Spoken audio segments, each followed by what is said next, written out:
আমাকে সরকারি কর্মচারীকে ভিতরে একটা শুরু হয়েছে যে তারা এখনই তেল দিয়া মারা শুরু করে দিচ্ছে যে কে ভবিষ্যতে আসবে।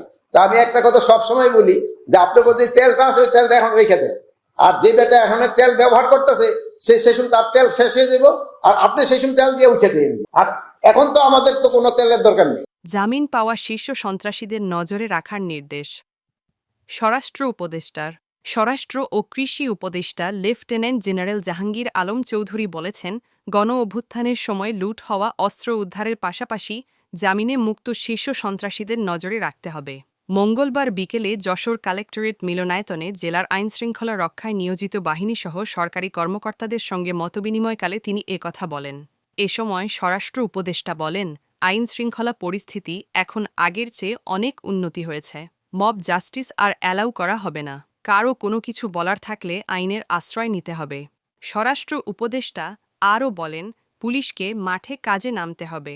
তবে পুলিশ সিভিল ড্রেসে কাউকে গ্রেপ্তার করতে পারবে না। পুলিশে তেলবাজি ব্যবস্থা ফেরার চেষ্টা হচ্ছে, এটা বন্ধ করতে হবে।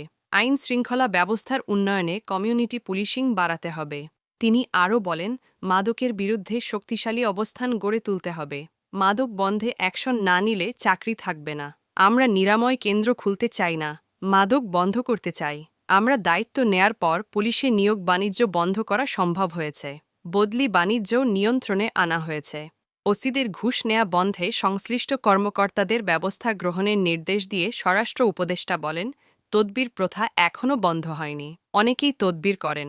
উপদেষ্টা হওয়ার পর আমার আত্মীয় স্বজন ও বন্ধু বান্ধবের সংখ্যা বেড়ে গেছে, যাদের অনেককে আমিও চিনি না। ফলে আমার নামে কেউ তদবির করলে প্রথমে চা নাস্তা খাওয়াবেন, তারপর আইনশৃঙ্খলা বাহিনীর হাতে তুলে দেবেন। মতবিনিময় সভায় প্রধান উপদেষ্টার বিশেষ সহকারী লেফটেন্যান্ট জেনারেল আব্দুল হাফিজ, যশোর সেনানিবাসের GOC major general J M Imdadul Islam, Bangladesh পুলিশের খুলনা বিভাগের ডিআইজি রেজাউল হক, জেলা প্রশাসক আজাহারুল ইসলাম, পুলিশ সুপার রৌনক জাহানসহ সরকারি উচ্চপদস্থ কর্মকর্তাগণ উপস্থিত ছিলেন।